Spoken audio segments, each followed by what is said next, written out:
Okay, so I know I promised that we were done with the form and it was over and we were ready to move on to the transaction, but there are still a couple elements missing here that we really need in order for us to submit this transaction. And how does this form know which minion we're going to be interacting with?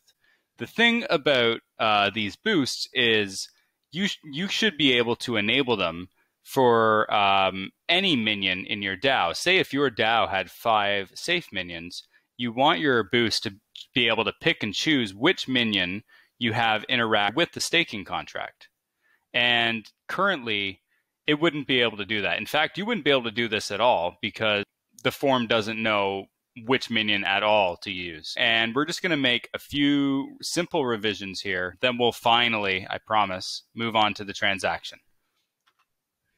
So let's open the code here. I'm going to stash description into the additional options just because it's a lot of space and I want to keep it single column.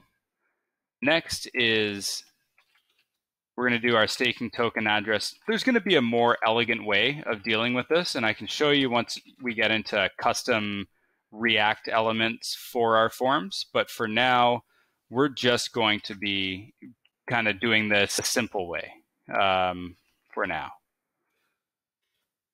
Final thing, I changed this to uint, and I'm no longer using the way. Way is something that more pertains to ETH and not just any arbitrary token that could have potentially differing decimal places.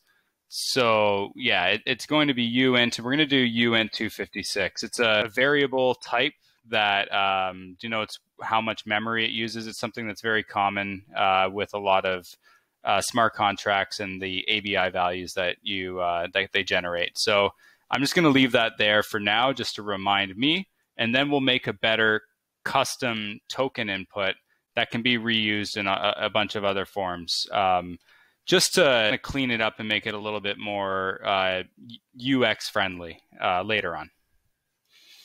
Final thing too is we would like to choose our minion. So I know that there's a minion select in here, but a lot of people don't. So let's go into the field. And fields are where, I've showed this before. This is where all the custom fields are. And if you're ever wondering if something already exists, you can look through fields here and just take a peek.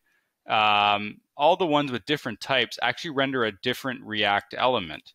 So only ERC20, I think, might work, right? This is what it is. It's sort of a gated input, and what it does is it detects if the address is an ERC20. How it does that is it fetches the ABI, and it sees if a certain set of functions, methods, and properties exist on the ABI, and if they do, then it passes. So it's not a strict kind of type check per se. It's more of like a structural type check, but I think that's I don't know, one of the more simpler ways to do with it. So maybe we could use this input here, this only ERC20, for our token address input, and then we can probably use our minion select that is already available here, the minion select. So what we're going to do is we're just going to come here, field dot minion select, and don't be afraid to take a bit of time and just maybe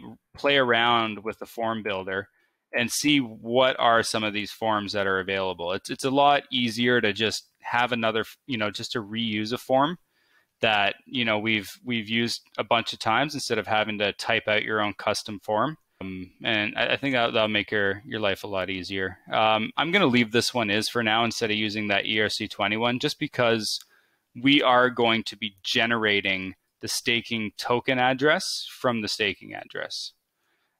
You have to put the minion type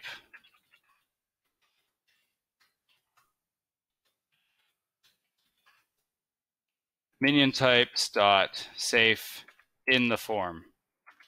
And if that tells the form what type of minion we're going to be looking for. Do a full refresh here.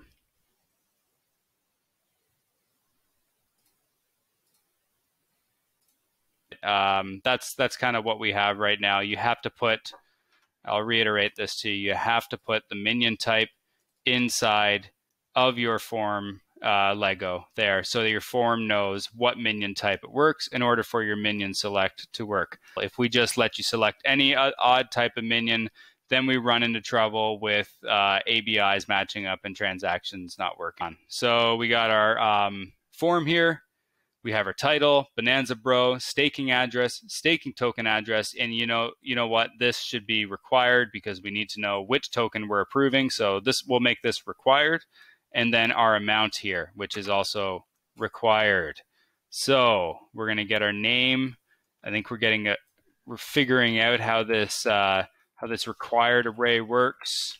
We can add things to it, and then make things required. And we can do a little type validation and check if that's working too. So title, Bonanza Bro. Let's try to enter something in here that isn't an address. Same here, something that is an address, and something here that isn't an integer. See what happens. Okay, so our type validation kicks in, and we have to do addresses. Okay, fine. Address, and oh, I can't do a quick copy and paste from the autofill, unfortunately, so I have to copy and paste from another autofill. And integers, there we go. And there you have it. We won't be able to do a submit because there's no transaction built into it. But guess what? That's what we're doing in the next video. See you there.